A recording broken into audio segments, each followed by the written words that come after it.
दोस्तों, आप सबका स्वागत है आपके अपने यूट्यूब चैनल गोल अचीवर्स में। एंड हमारा ये जो हम डिस्कस कर रहे थे फिजिक्स के प्रैक्टिस क्वेश्चंस डिस्कस कर रहे थे, जो हमारे इस तरह के क्वेश्चन आ चुके हैं और इन फ्यूचर में आ भी सकते हैं। एंड आई नो कि मैं आपके साथ बहुत कम क्वेश्चंस डिस्कस करती हूँ, 5-6 क्वेश्चंस, लेकिन मैं हर क्वेश्चन में आपको वो नए कॉन्सेप्ट बता देती हूँ जो आपको या तो नहीं पढ़ाए हैं या जो बहुत इंपॉर्टेंट कॉन्सेप्ट हैं और आप लोग कहीं लैग कर सकते हैं उस चीज़ में। तो चलिए अभी हम मूव करते हैं अपने आज वाले क्वेश्चन की तरफ, आज वाले क्वेश्चंस की तरफ। देखिए, फर्स्ट आपसे बोला गया है, एक second let me select that है। In diffraction through single slit, okay, remember that कि यहाँ पर क्या वर्ड लिखा है, इंटरफेरेंस लिखा है, यंग डबल स्लिट एक्सपेरिमेंट लिखा है, या डिफ्रेक्शन लिखा है, या फिर आपका न्यूटन रिंग एक्सपेरिमेंट लिखा है। यहाँ पे क्या वर्ड लिखा है उसको याद रखना, क्योंकि आपका जो आप फॉर्मूला लगाओगे क्वेश्चन को सॉल्व करने के लिए वो उसी पे बेस्ड होगा। तो यहाँ पर आपको वर्ड दिया है डिफ्रैक्शन। तो डिफ्रैक्शन में आपसे कहा गया है कि आपका अगर सिंगल स्लिट मिनिमा है तो उसकी वेवलेंथ है λ1 एंड थर्ड मैक्सिमा। पहले आपका सिंगल स्लिट की फर्स्ट मिनिमा दी है एंड देन आपको थर्ड मैक्सिमा दिया है वेवलेंथ का। अब देखो, इसमें सिंगल स्लिट वर्ड देख के you people don't get confuse, क्योंकि आपका जो फ्रोना डिफ्रैक्शन होता है उसमें आपका सिंगल स्लिट का ही रहता है, ठीक है। उसमें वैसा कुछ चेंज सीन ही नहीं होता है।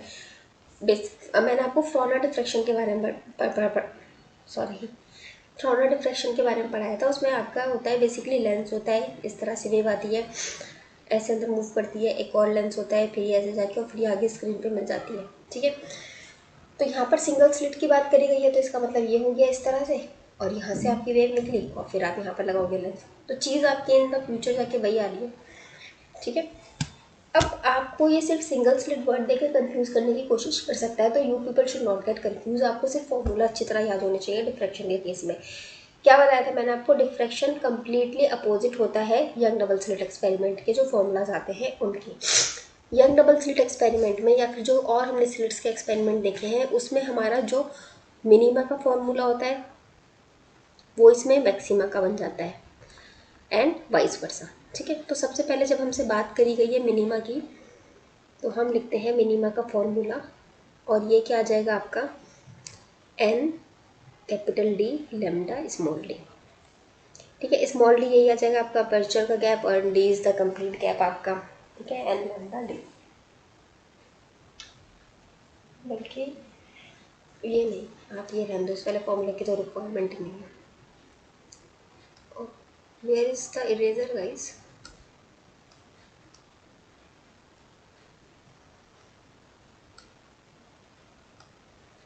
हमारी इरेजर कहाँ गई गाइस?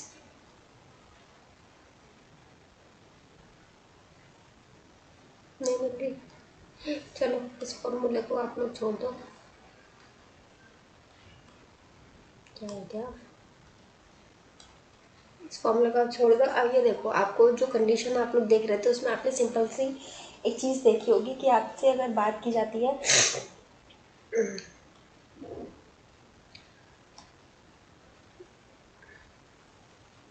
आप वहाँ पर देखते हो A sine theta N lambda by 2 होता है, ये 2n होता है, कट जाता है, तो लास्टली एन लैम्डा रह जाता है। तो बेसिकली आप इस ए को इधर ले आओगे और ये साइन थीटा को आप कन्वर्ट करोगे तो आपका अगेन फिर वही फॉर्मूला आ जाता है घूम फिर के। तो आप चाहे तो यहाँ से कैलकुलेट कर सकते हैं या चाहे इस फॉर्मूले से कैलकुलेट कर सकते हैं, जैसे भी आपको कंफर्टेबल लगे, ठीक है। तो अभी आप इसमें देखोगे तो आपका डी और स्मॉल डी ये तो आपका सेम ही रहने वाला है, क्योंकि ये डिस्टेंस और स्मॉल डी तो सेम ही रहने वाला है, तो इनको हम एलिमिनेट कर सकते हैं। तो जब हम मिनिमा की बात कर रहे हैं तो मिनिमा के केस में हमारा हम एन लैम्डा ले लेंगे, ठीक है।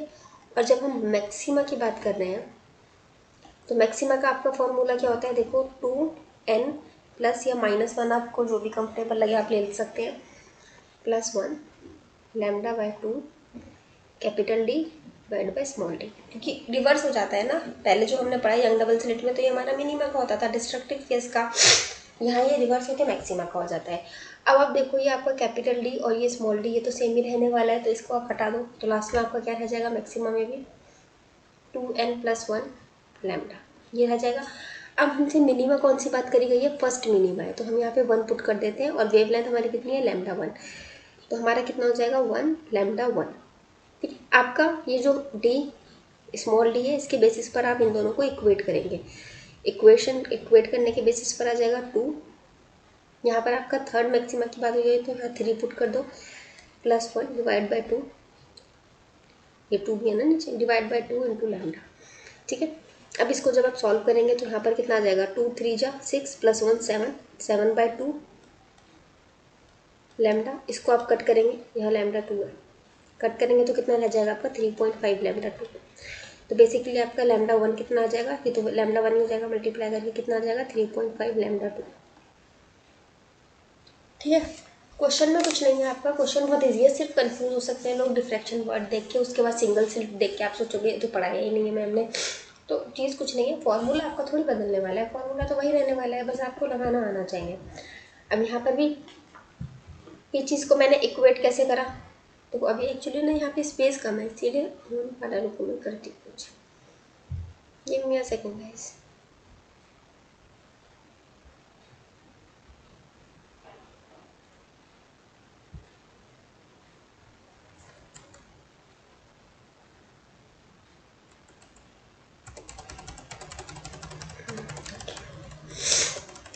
No we get this space.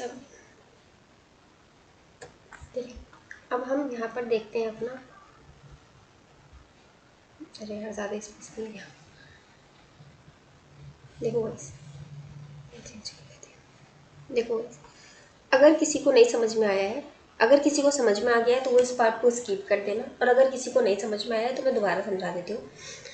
Minima के केस में डिफ्रैक्शन में अब चाहे वो सिंगल स्लिट हो रहा है या बाई लेंस हो रहा है, मिनिमा का जो फॉर्मूला होता है वो होता है n capital D lambda by small d। ठीक है, सिमिलरली मैक्सिमा का फॉर्मूला क्या हो जाएगा आपका, जो आपका यंग डबल स्लिट का होता था उसका just opposite, 2n+1 lambda capital D by 2 small d। ठीक, क्योंकि हमारा लैम्डा बाय 2 का इवन या ऑड नंबर होता है ना, तो उस हिसाब से फॉर्मूला बन जाते हैं। अब अगर आप यहाँ पर ध्यान से देखोगे तो आप ये इस तरह से लिख सकते हो, ये तो सिर्फ एक नॉर्मल कंडीशन के लिए बताया गया है ना, मिनिमम मैक्सिमा का इधर कुछ है नहीं, तो आप इसको ऐसे लिख सकते हो D by capital D equals to n lambda. Similarly यहाँ पर भी आप लिख सकते हो D by capital D equals to 2n+1 lambda by 2। इसको 1 बोल दो, इसको 2 बोल दो, 1 और 2 की हेल्प से आप इक्वेट करके ये चीज़ लिख सकते हो।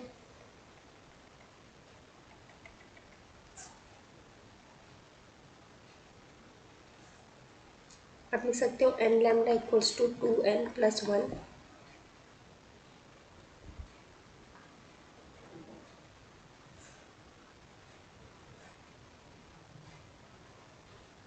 ये बताइए अपना आप ही हट क्यों जाता है इसमें से, इसलिए वो बोर्ड का सही रहता है, लैम्डा बाय 2 आप ये लिख सकते हो। अब आपसे मिनिमा की कंडीशन में आपसे क्या बोला गया है कि आपका n 1 है और आपका वेवलेंथ है लैम्डा 1।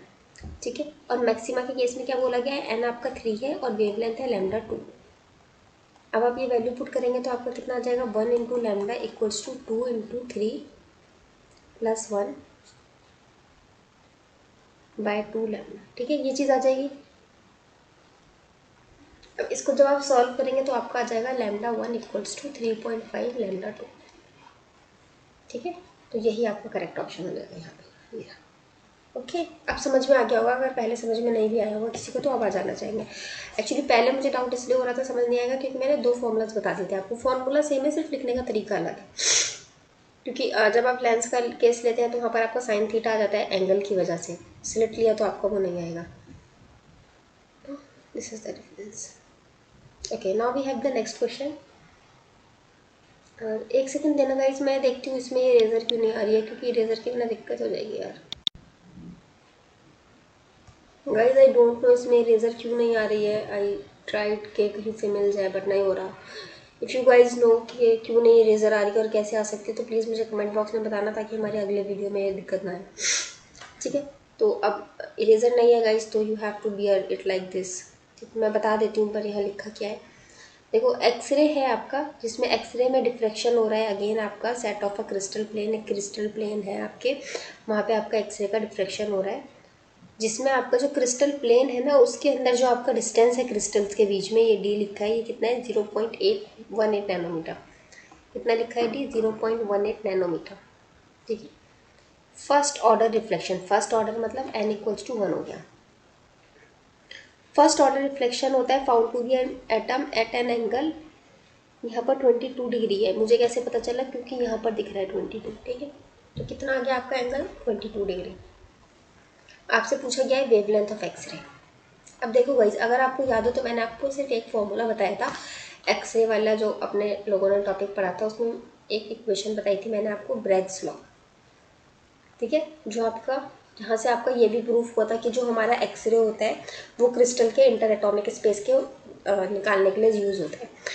तो अगर उस इक्वेशन के हिसाब से आप यहाँ पे फॉर्मूला पुट करते हैं तो इक्वेशन का क्या था फॉर्मूला, एन, मतलब ये लॉ की इक्वेशन क्या बन के आई थी, n lambda equals to 2d sine theta. अब देखो अभी सब इरेज हो गया, n lambda equals to 2d sine theta. अब आप यहाँ पे वैल्यू पुट कर दीजिए, वैल्यू पुट करेंगे तो आपका एन कितना है 1, लैम्डा आपको कैलकुलेट करना है वेवलेंथ, एंड डी आपका गिवन है 0.18, तो 2 इंटू 0.18 इंटू साइन थीटा। अब देखो यहाँ पर क्या है, साइन थीटा होता है, तो आप क्या लिखोगे, साइन 22 डिग्री। अब क्वेश्चन में आपको साइन थीटा भी गिवन है, कॉस थीटा भी गिवन है। अब जिस बच्चे को एग्जैक्ट फॉर्मूला नहीं पता होगा तुक्के से लगाने की कोशिश करेगा, वो कॉस की वैल्यू भी लगा सकता है। तो बट सिंस हमें तो पता है साइन थीटा है, तो हम साइन थीटा की वैल्यू लगाएंगे।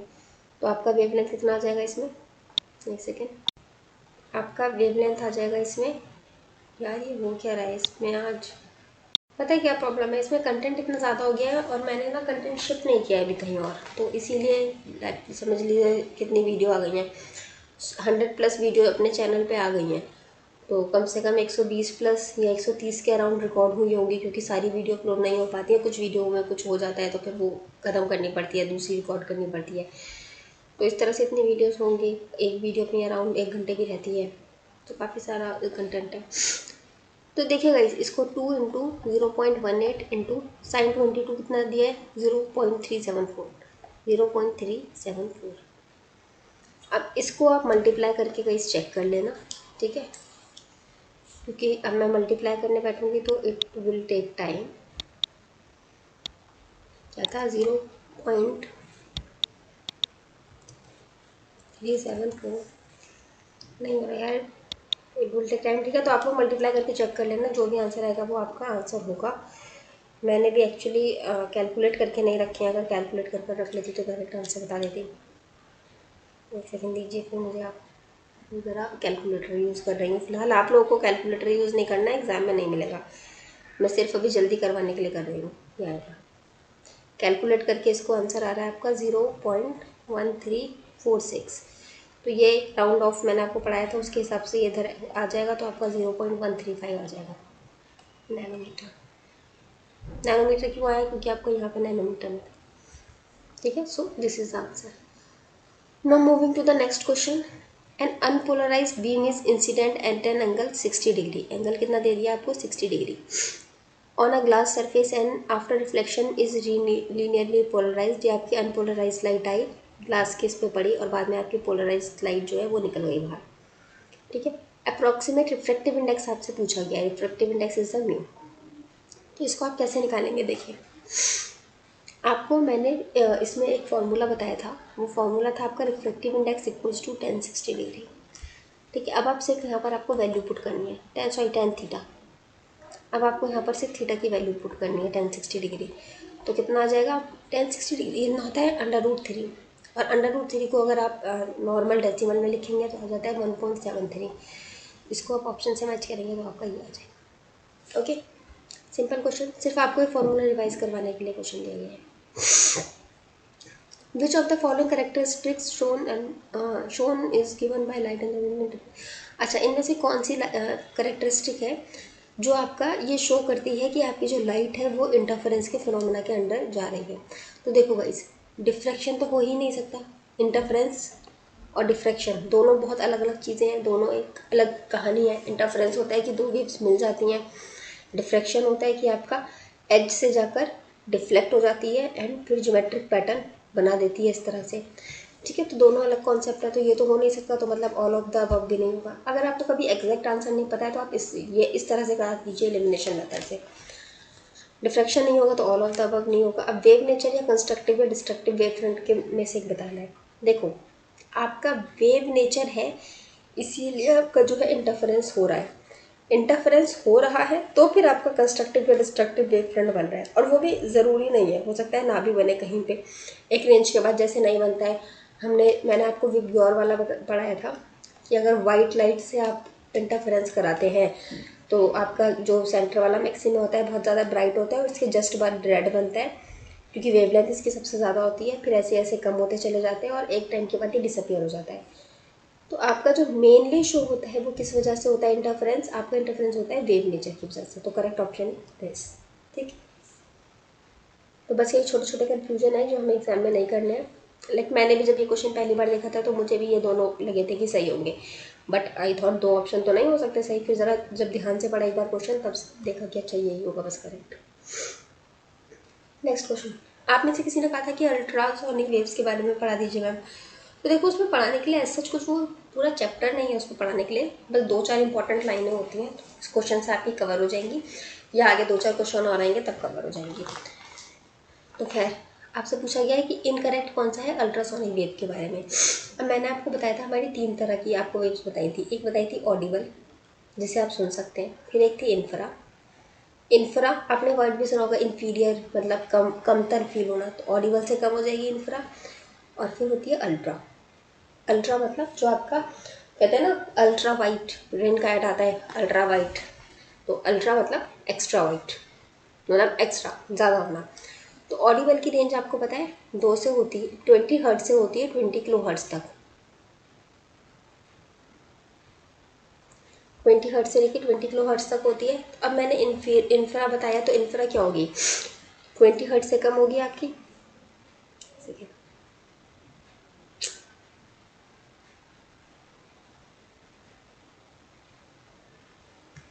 20 हर्ट्ज से आपकी कम होगी इंफ्रा वाली, ठीक है। तो अब कितनी कम है वो नहीं पता है हमें, बस हमें इतना पता है कि वो हमारी लेस देन होगी 20 हर्ट्ज से।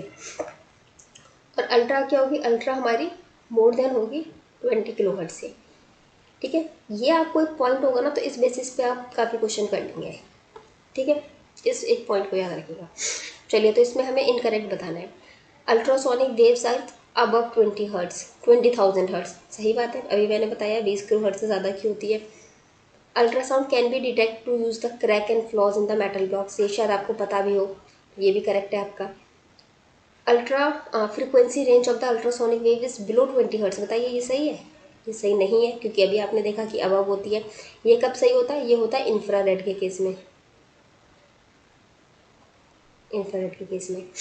Ultrasound is use to clean the parts where hard to reach the places, मतलब ऐसी कोई मशीनरी होती है आपकी, सपोज इस तरह से है, इस तरह से ये बराबर ये है, तो आप यहाँ पे नहीं पहुँच सकते इसमें अंदर, ठीक है। तो यहाँ पर अल्ट्रालाइट से क्लीन करवाया जाता है। एक पॉइंट और इसमें आप याद रखिएगा कि आपकी जो बैट्स होते हैं ना, जिनको नॉक्चुरल भी कहते हैं, जो रात में जगने वाले होते हैं, ये आपकी जो अल्ट्रा वायलेट रेज होती है, ये इन्हें रिलीज़ भी करते हैं और इन पर रिस्पॉन्ड भी करते हैं। इसके अलावा बैट जो है आपका वो इंफ्रारेड और बहुत से माइक्रोवेव रेडियो वेव भी रिलीज़ करता है, लेकिन उन पर रिस्पॉन्ड नहीं करता है। यूवी पे रिलीज़ भी करता है और रिस्पॉन्ड भी करता है, तो ये इंपॉर्टेंट है आपका एक पॉइंट, ठीक है, याद रखिएगा बैट के कॉन्टेक्स्ट में। नेक्स्ट इज अच्छा, एक सेकेंड लीजिए।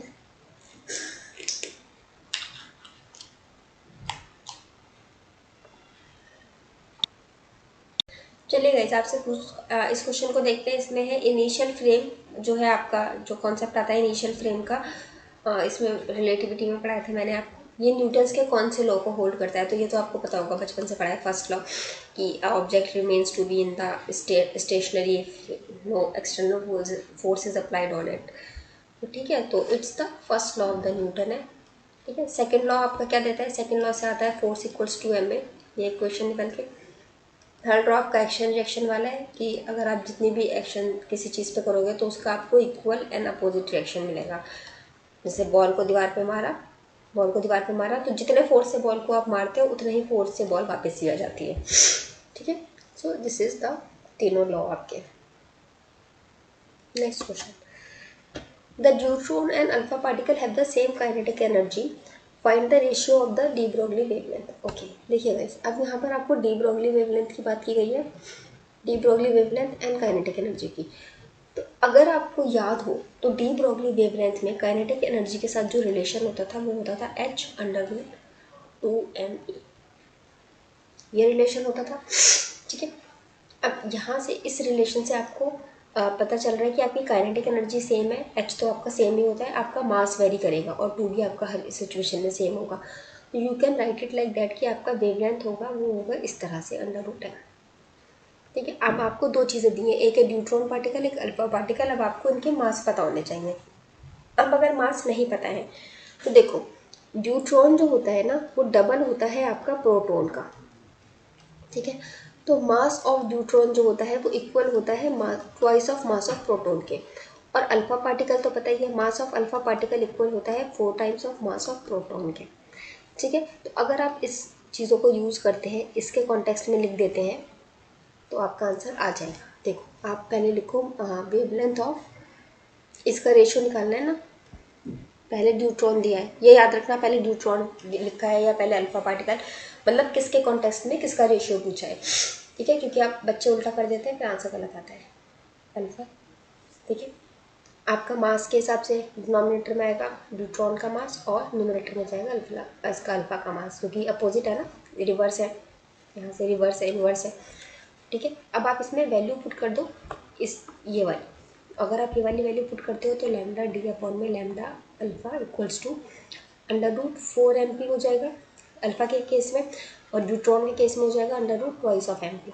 ठीक, mp से mp कट हो जाएगा, mp से mp कट हो जाएगा, और √4 जो है इसका आप स्क्वायर रूट ले लेंगे तो आपका 2 आ जाएगा, तो 2 √2 आप लिख सकते हैं। आप √2 को 2 से कट कर देंगे तो कितना बचेगा, √2। तो फाइनली आपका λ1 लैम्डा ऑफ न्यूट्रॉन अपॉन में वेवलेंथ ऑफ अल्फा आपकी आ जाएगी √2 रेशियो का। Option is this correct.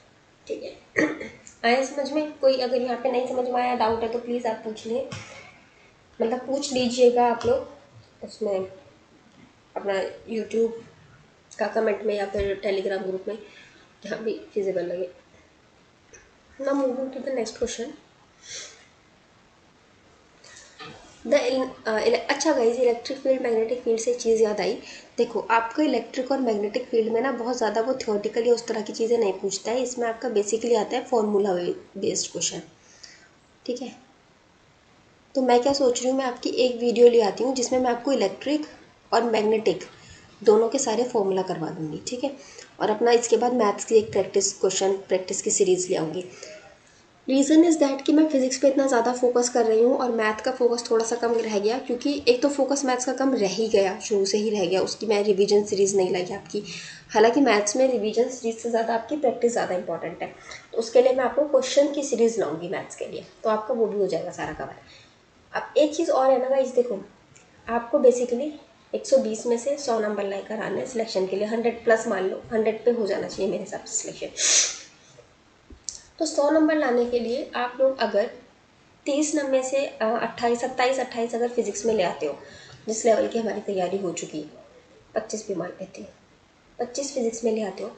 अभी मैथ्स का आपका क्वेश्चन आंसर सीरीज़ में मैं आपकी पूरी मैथ्स का भी रिवीजन करा दूंगी जितना ज़्यादा मैक्सिमम हो सकेगा, तो उसमें भी मैं मानती हूँ आप लोग 30 में से अगर कुछ नहीं तो 20 तो ले ही आओगे।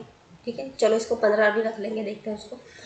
और आपका जो वो है नॉन टेक्निकल पोर्शन 60 मार्क्स का ना, उसको मैंने करवाया नहीं है, लेकिन आई टोल्ड यू कि आप उसको दूसरे सोर्सेज से पढ़ लीजिए। तो मुझे लगता है कि आप लोग ग्रेजुएट कर आए हैं, तो इंग्लिश में अगर आपका 20 मार्क्स का आता है तो आप इसी इजीली 10 से 15 तो स्कोर कर ही लेते होंगे। 20 मार्क्स की आती है ना English, if I am correct. 10 से 15 के बीच में तो आप आराम से स्कोर कर ही लेते होंगे इसके। फिर अगर आप बात करते हैं रीजनिंग की, तो रीजनिंग बहुत इजी आती है, 15 में से 15 बहुत आसानी से स्कोर होता है। इंजीनियरिंग ग्रेजुएट या फिर अगर आप फिजिक्स या मैथ्स के स्टूडेंट रहे हैं और इस लेवल की तैयारी कर जा रहे हैं, तो कोई सवाल ही नहीं उठता उसमें से आपके 15 में से 15 ना आए।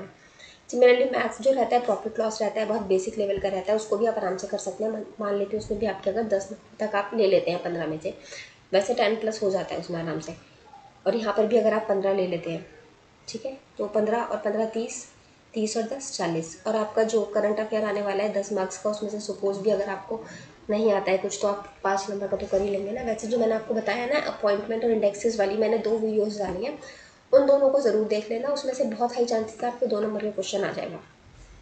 ठीक है, 25 यहाँ से आ गए आपके, बल्कि 25 से ज़्यादा ही आने चाहिए, ठीक है। और यहाँ से आपके 20 बताए मैंने आपको, तो आपके कितना आ गए 85, ठीक है।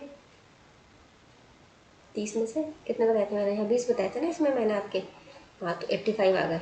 अब देखो आपका 85 स्कोर इस तरह से हो रहा है कि अगर आपका आज अभी पेपर हो जाएगा तो आप बहुत इजीली इसमें 85 तो स्कोर कर सकते हो।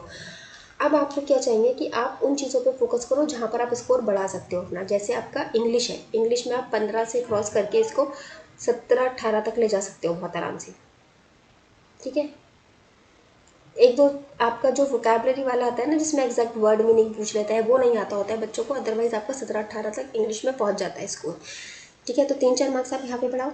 आप मैथ्स में आपके 20 मार्क्स आ रहे हैं, लेकिन अभी जब मैं आपके क्वेश्चन आंसर सीरीज लेकर आऊँगी तो उसके बाद मुझे लगता है इसमें भी आपका 25 या 25 प्लस क्रॉस कर जाएगा आराम से।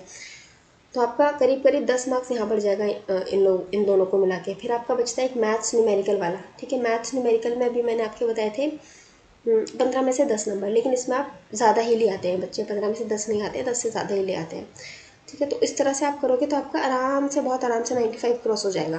फिर बचते हैं 5 मार्क्स। 5 मार्क्स के लिए आपको एक्स्ट्रा एफर्ट करने पड़ेंगे थोड़े से, जो उसके लिए मैं लाऊंगी ना अभी इलेक्ट्रिक और मैग्नेटिक वाली सीरीज़, इसके हेल्प से आपके ये 5 मार्क्स में भी आप अच्छा स्कोर कर लेंगे। तो आपका मोर एंड लेस बहुत आप कर लोगे 100 तक स्कोर। आपको जो पढ़ाया अगर आप उस चीज़ को बहुत अच्छी तरह पढ़ के चले जाते हो तो, ठीक है। बाकी एक सेकेंड गाइस,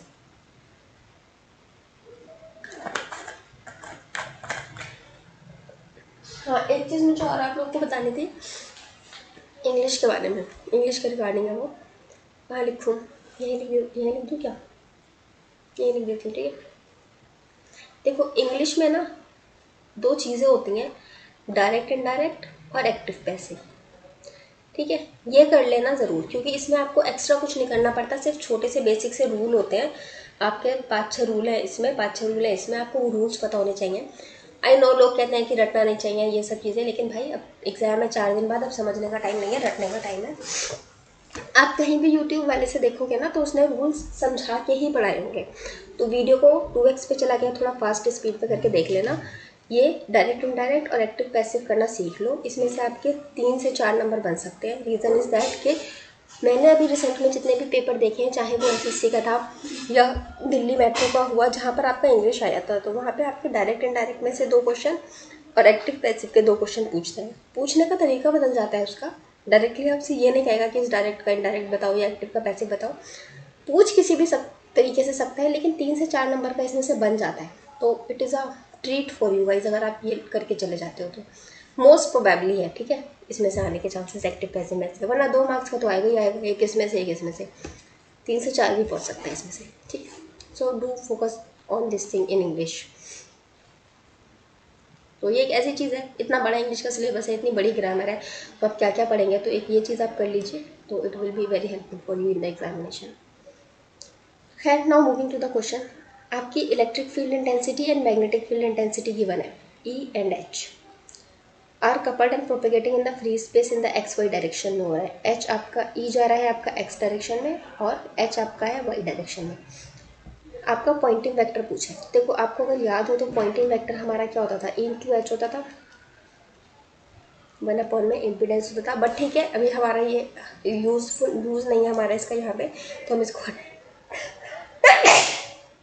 सॉरी गाइस, तो हम इसको हटा देते हैं, तो आपका पॉइंटिंग वेक्टर आ जाएगा E क्रॉस H, ठीक है। ऐसे गाइस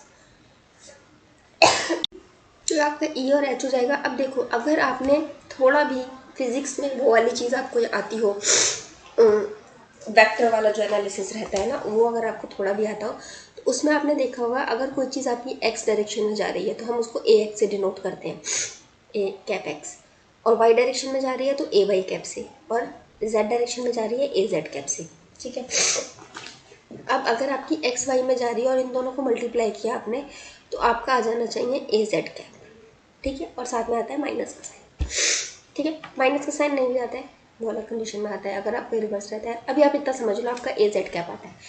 अब जब आपने पॉइंटिंग वेक्टर की बात करी तो ये होता है आपका मॉड के अंदर, ताकि आपका अगर डायरेक्शन इनकी कुछ इस तरह से हो, माइनस वाई या माइनस एक्स को किया, और आपका माइनस आ जाए तो मॉड लगाने से आपका रिजल्ट पॉजिटिव ही रहे। तो आपका क्या आना चाहिए था, E.H मॉड में, और AX इंटू AY होता है आपका AZ का, ठीक है। अब यहाँ पर अगर आप देखोगे तो आप इसमें से तो कोई ऑप्शन मैच कर नहीं रहा, लेकिन फिर भी आपको डाउट हो सकता है इस ऑप्शन पे कि चलो इनको मल्टीप्लाई करके आप AZ कैप लिख दोगे। बिल्कुल लिख सकते हो, सही है। आप इस तरह से भी लिख सकते थे, आप इस तरह से भी लिख सकते थे, कोई इशू नहीं है उसमें। लेकिन ये जो होता है ना आपका, ये मॉड में होता है, ठीक है। और मॉड में रखना इसीलिए ज़रूरी है, अगर आपको ये चीज़ नहीं दी होती ना, एक्स और वाई डायरेक्शन का केस नहीं दिया होता तो आप मॉड में नहीं रखते तो फिर भी चल जाता। अभी मॉड में रखना इसलिए ज़रूरी है क्योंकि जब आपका ये डायरेक्शन बदलता है ना, इस तरह से होता है, X axis, Y axis, Z axis, ये आपका माइनस जेड हो जाता है, इधर माइनस एक्स हो जाता है, नीचे माइनस वाई हो जाता है। अब अगर सपोज आपको ये इस तरह से आपने एक्स और वाई को मल्टीप्लाई करा और आपका अब ये जेड डायरेक्शन भी मिल सकता है और ये जेड डायरेक्शन भी मिल सकता है, तो आपके माइनस आने के चांसेस बहुत होते हैं, इसीलिए आपको मॉड में रखना इंपॉर्टेंट होता है, ठीक है। तो आपका सिंस ये मॉड में रखा हुआ नहीं है, इसीलिए ये ऑप्शन भी गलत हो जाएगा, तो करेक्ट ऑप्शन हो जाएगा आपका नन ऑफ द अबव, ठीक है। ये थ्योरी एक्सप्लेन करने के लिए आपको क्वेश्चन दिया गया है, ओके। नाउ नेक्स्ट क्वेश्चन, देखो आपने देखा होगा मैं हर क्वेश्चन में आपको एक ऐसा फैक्ट बता रही हूँ जो बच्चे ज़्यादातर गलती करके आते हैं, तो दैट्स वाई हो सकता है हमें ज़्यादा क्वेश्चन ना प्रैक्टिस कर पाएँ, लेकिन हम जितने भी करेंगे उसमें हम बहुत कुछ सीखेंगे। Now next is the for a non dispersive medium आपका फेज वेलोसिटी। अच्छा, ऐसा क्वेश्चन हम कर भी चुके हैं, ये हमारा प्रीवियस ईयर क्वेश्चन का ही है एक क्वेश्चन, दोबारा से देने का रीज़न अभी बताती हूँ क्या है।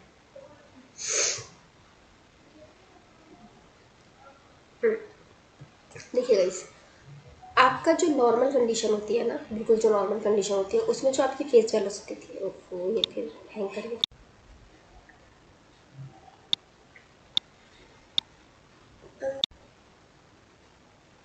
यार इसमें कुछ तो गड़बड़ हो रही है, जब मैं पॉज करती हूँ तो वो प्ले हो जाता है, जब प्ले कर रही हूँ तो पॉज हो रहा है, एंड आई डोंट नो कितनी देर से हो रही है वाली गड़बड़।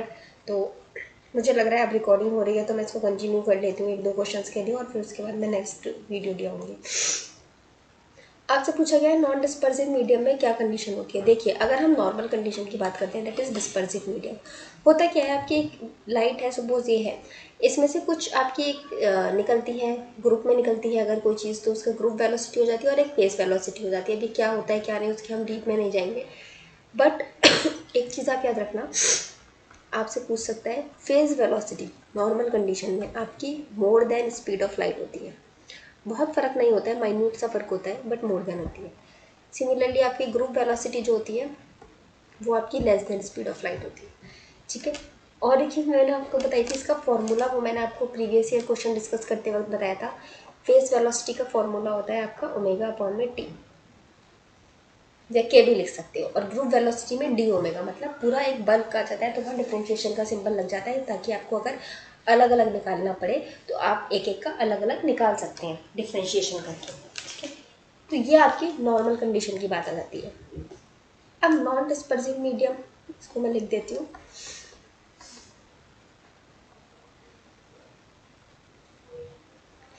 अब अगर हम बात करते हैं नॉन डिस्पर्सिव मीडियम की, तो नॉन डिस्पर्सिव मीडियम में क्या होता है कि आपकी जो वेव है ये डिस्पर्स ही नहीं होती, डिस्पर्स नहीं होती तो एक ही रहती है, और जब चीज़ सेम रहती है तो आपकी phase velocity and group velocity आपस में बराबर होती है। तो this is the correct option. आपको ये वाले point, phase velocity is more than speed of light, group velocity is less than speed of light, और ये फॉर्मूला ये आपको याद रखने हैं, ठीक है। और ये वाली चीज़, ये इसको याद रखना है, जैसे भी आप चाहे निमोनिक बनाकर याद रख सकते हैं, ऐसे रख सकते हैं याद कि पी जो है आपका और जी, इसमें आपका पी बड़ा है, अल्फ़ाबेटिक ऑर्डर आप देखते हैं ABCD, तो आपका पी बाद में आता है, तो पी बड़ा है तो पी ज़्यादा होगा, जी छोटा है तो जी आपका कम होगा, स्पीड ऑफ लाइट आपका बीच में आ जाएगा, ठीक है।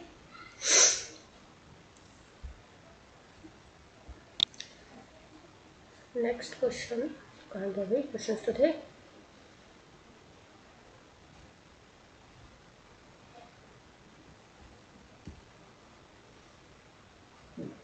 वन सेकेंड गाइस, चलिए गाइस अब हम मूव करते हैं अपने नेक्स्ट क्वेश्चन की तरफ। देखिए इसमें क्या पूछा गया आपसे, रिलेटिव परमिटेबिलिटी दी गई है, दैट इज म्यू आर।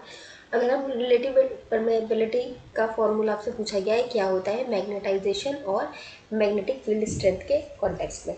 देखो गाइस अगर आपको ये याद हो तो एक आपको मैंने फॉर्मूला लिखवाया था जिसमें आपका B equals to mu naught H plus mu R होगा ना, म्यू आर, यहाँ पे भी mu naught mu R, and इस तरह से करके मैंने आपको फॉर्मूला लिखवाया था, जिसको फाइनली दो तीन स्टेप में ड्राइव करने के बाद आपका जो आंसर आ गया था फाइनली, वो आ गया था आपका H equals to mu R minus 1 into N. आपको मैग्नेटिक मटेरियल जो मैंने पढ़ाया है उसमें वाला फॉर्मूला पढ़ाया था, ठीक है। सॉरी ये रिवर्स लिख दिया मैंने, एम इधर आएगा एच इधर आएगा, ठीक है। आपको अगर मैग्नेटाइजेशन क्या बताया था कि जो आपका लास्ट में रेसिड्यू थोड़ा सा रह जाता है आपका, जितना वो मैग्नेटाइज हो रहा है, आपने कोई ऑब्जेक्ट रखा उसको मैग्नेटिक फील्ड में रखा तो वो कितना मैग्नेटाइज हो रहा है, तो उससे हमारा मैग्नेटाइजेशन पता चला था। तो आपका ये फॉर्मूला निकल कर आ गया था। अब इस फॉर्मूले को अगर आप सॉल्व करके म्यू आर निकालना चाहेंगे तो आप इजीली निकाल सकते हैं। एम बाई एच आ जाएगा इधर से, और ये माइनस का 1 इधर आकर प्लस हो जाएगा। सो दिस इज द थिंग।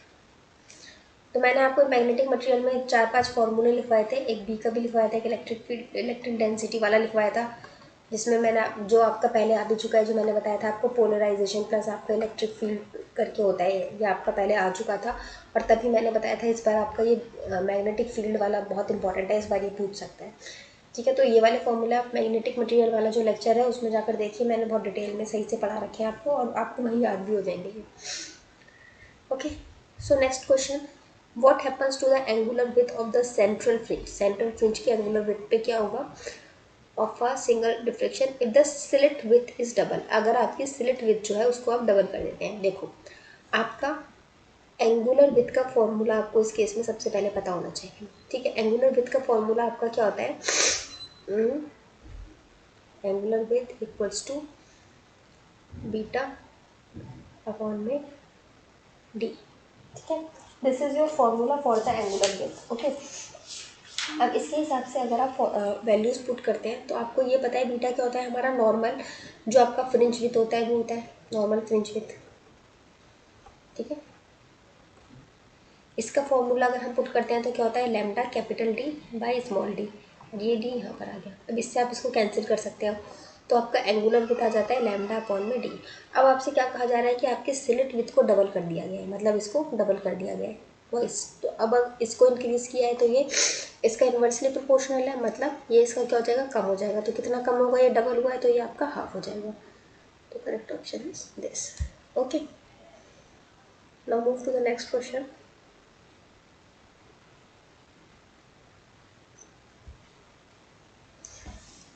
देखो यहाँ पे आपको बोला गया आपका यंग डबल स्लिट एक्सपेरिमेंट है।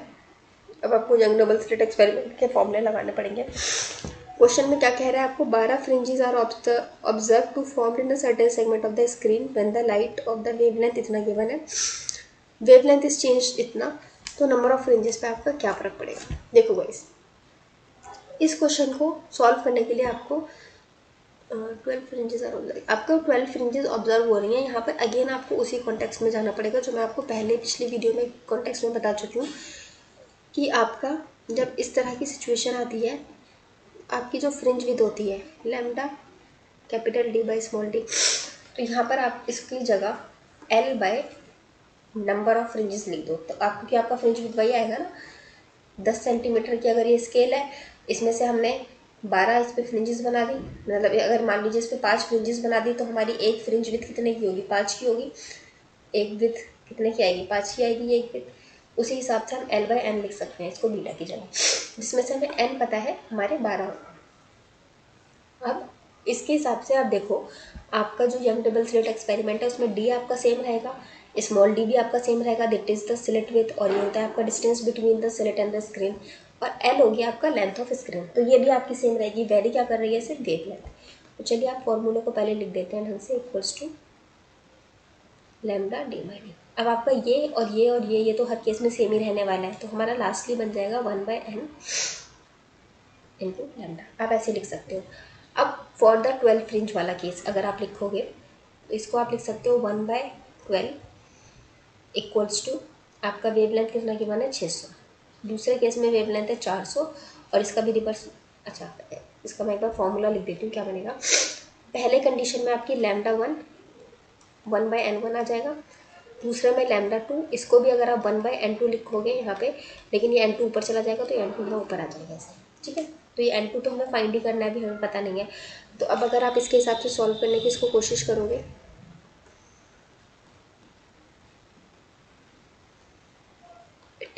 आपका 18 is the correct answer. Okay, तो इस तरह से आपको क्वेश्चन सॉल्व होगा। समझ में आया? इस चीज़ को आप याद रखना, ये कॉन्सेप्ट इस बार पूछ सकता है, फ्रिंज विथ ना देके उसकी जगह l/n रखवा दे आपसे, ठीक है, लेंथ अपॉन में number of fringes. Next question. अब देखो ये question is again from your magnetic material वाला चैप्टर, मैंने आपको पढ़ाया था, उसमें मैंने आपको ये वाला पॉइंट भी बताया था कि आपसे पूछा जा रहा है कि आपका हिस्टैरिसीस लूप अगर हम कंसीडर करते हैं, हिस्टैरिसीस लूप क्या होता है, इस तरह से बनता है, इस तरह से बनता है। अगर आप हिस्टैरिसीस लूप कंसीडर करते हैं तो आपका hard and soft magnetic material में क्या फ़र्क आएगा। Give me a second guys, मैं अभी स्टार्ट करती हूँ वीडियो 2 मिनट में, 2 मिनट दीजिए मुझे, 2 मिनट में स्टार्ट करती हूँ। चलिए गाइज, अब हम हिस्टैरिसीस लूप का देख लेते हैं। इसको मैंने आपको पढ़ा चुकी हूँ मैग्नेटिक मटेरियल वाले चैप्टर में। उसमें मैंने आपको याद रखने की एक ट्रिक बताई थी। अगर आपको soft and hard magnetic material में पूछ लेता है तो मैग्नेटिक मटेरियल में सब कुछ हाई होता है, इसके कंपेरिजन में सिर्फ 2 चीज़ें आती हैं यहाँ पर, परमिएबिलिटी। देखो इसके अगर सॉफ्ट से कंपेयर करेंगे तो हार्ड में सब कुछ हाई है, चाहे वो परमेबिलिटी हो या सैचुरेशन लेवल हो, सब कुछ आपका जो है हार्ड मैग्नेटिक मटेरियल में आपका हाई ही होता है। सॉफ्ट मैग्नेटिक मटेरियल में आपका सब कुछ लो होता है, रिटेंटिविटी, कोर्सिविटी, सब कुछ आपका लो होता है एक्सेप्ट 2 थिंग्स, सिर्फ हाई परमिएबिलिटी होती है। अरे यार चल जा, high permeability and high saturation होता है, ठीक है। सिर्फ ये 2 चीज़ें आपकी हाई होती हैं और बाकी आपका सब कुछ इसमें लो होता है। तो कंपैरिजन में अगर आप करेंगे इन दोनों का, सॉफ्ट का एंड हाई का, तो आपका हार्ड, सॉफ्ट का एंड हार्ड का, तो आपका हार्ड का ही सब कुछ हाई होता है। जैसे hysteresis law of the hard magnetic material will be less than the soft, less than बोल दिया, हार्ड को हो ही नहीं सकता, हार्ड का मैंने क्या बताया, सब कुछ हाई होता है। कोर्सिविटी of the hard magnetic material will be greater than, हाँ ये सही है, ग्रेटर बोल दो, हाई बोल दो, मोर बोल दो, सिनोनिम्स है, ठीक है, ये ऑप्शन 2 सही है। Retentivity of 2 material is always equal, equal तो कभी हो ही नहीं सकता, फर्क ही क्या रह जाएगा, चीज़ें इक्वल हो जाएंगी। सॉफ्ट है अलग चीज़ है, हार्ड है अलग चीज़ है, इक्वल कैसे हो सकता है, इक्वल तो हो ही नहीं सकता, तो आपका इक्वल नहीं है। और मैंने आपको क्या बताया, हाई हमें हार्ड में हमेशा हाई होता है, high कोर्सिविटी, high retentivity, high hysteresis loss, सब कुछ हार्ड में हाई होगा, तो आपका ये भी गलत है, तो आपका ऑप्शन नंबर 2 ओनली सही है। ये चीज़ आप याद रखना, ओके, एक ये चीज़ आप याद रखना, और एक जो आपको पैरा, डाया और फेरो की जो टेबल बनवाई थी वो याद रखना, और जो फॉर्मूलाज लिखवाए थे इलेक्ट्रोस्टैटिक के, इलेक्ट्रिक फील्ड के कॉन्टेक्स्ट में भी लिखवाए थे, जिसमें आपका ये वाला लिखवाया था, और इससे रिलेटेड जो और फॉर्मूले बने थे वो लिखवाया था, और एक मैग्नेटिक फील्ड का भी लिखवाया था, इसका मुझे भी अभी ठीक है, इस तरह से करके कुछ लिखवाया था, उसको आप एक बार देख लेना, ठीक है। तो ये फॉर्मूलाज आपको लिखवाए थे, ये आपके एग्जाम के पॉइंट ऑफ व्यू से इंपॉर्टेंट है, ओके, मैग्नेटिक मटेरियल वाले चैप्टर में से। Next question. अच्छा गाइज, मैं इस वीडियो को यहाँ एंड करती हूँ, इसके आगे के जो क्वेश्चन है वो नेक्स्ट वीडियो में कवर करेंगे, क्योंकि ऑलरेडी काफ़ी लंबा वीडियो हो चुका है। So that's it for today guys, if you like the video please like, share and subscribe, और अगर आप इस तरह की वीडियोज़ और चाहते हैं तो please let me know in the comment box, और अगर आप नहीं चाहते हैं कि मैं इस तरह की वीडियोज़ और लाऊँ तो प्लीज़ वो भी मुझे बता दीजिए, because I don't want to waste your और माई टाइम, ठीक है। तो thank you so much for being with me guys.